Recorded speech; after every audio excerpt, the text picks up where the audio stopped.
எப்படி நான் மறந்து வாழ்வேன் அப்படின்னு இல்லையா தொண்டர்படி ஆழ்வார். அப்படிப்பட்ட பெருமாளாம்.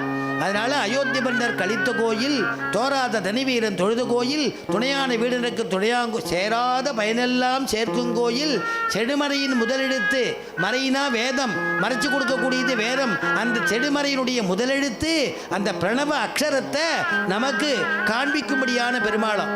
அதனால தான் அந்த விமானத்துக்கே பிரணவாக்கார விமானம்னு பேர். ஆனால் பெருமாள் இந்த விமானத்தை பார்த்தேன்னா விமானம் பிரணவாகாரம், அந்த விமானத்தை பிரணவாகாரத்தில் இருக்கக்கூடியதான விமானம். அதுக்கு கீழே பெருமாள் ரங்கசாயி பகவான் பிரணவார்த்த பிரகாசகா, காவேரி விரஜாசேயமோ வைகுண்டம் ரங்க மந்திரமோ ச வாசுதேவோ ரங்கேசா பிரத்யக்ஷம் பரமம் பதமோ.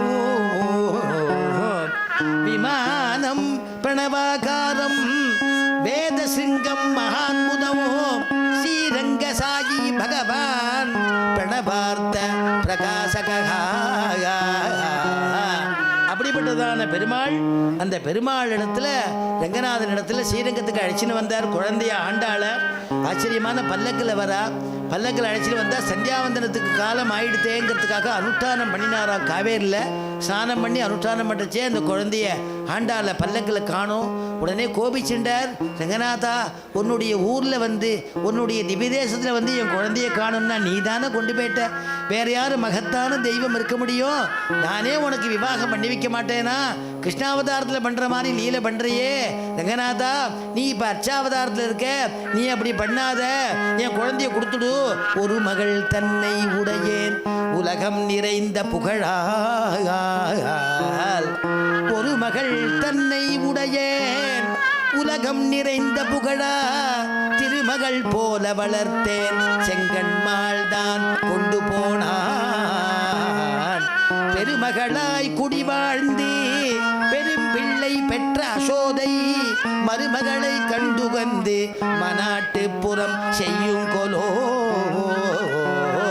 ஒரு மகள் தன்னை உடைய ஒரு குழந்தைய தான் நான் பெற்றிருக்கேன்பா, இருந்து என் குழந்தைப்பா, என் குழந்தைய என் இடத்துல கொடுத்துடுனார் பெருமாள். திருவாக்கு மலர்ந்துள்ளார்.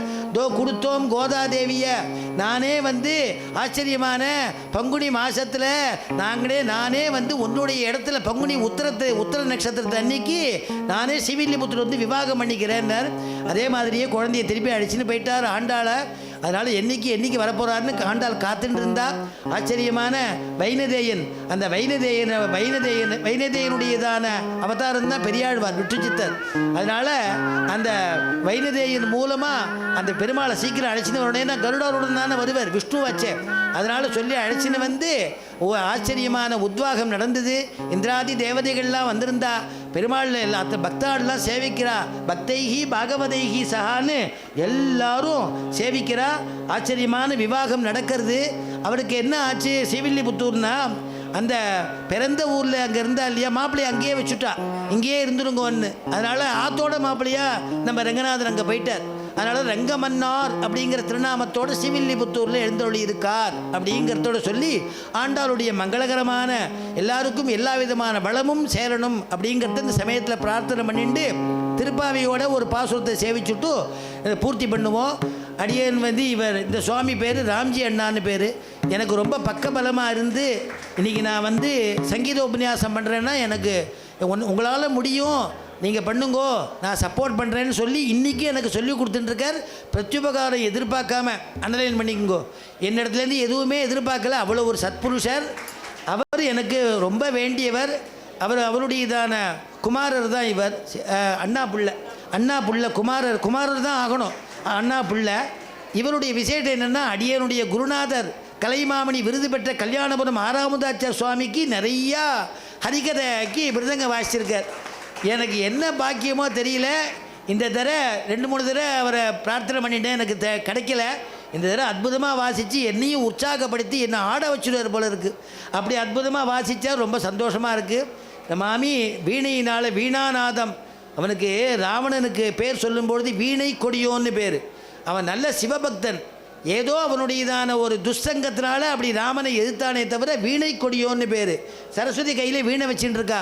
இந்த வீணா வாத்தியத்தோட பண்ணிவிடலாமேன்னா எனக்கு இது புதுசு தான். அந்த புது அனுபவம் அந்த மாமியினால் கிடச்சிது. அந்த மாமி தான் ஏற்பாடு பண்ணி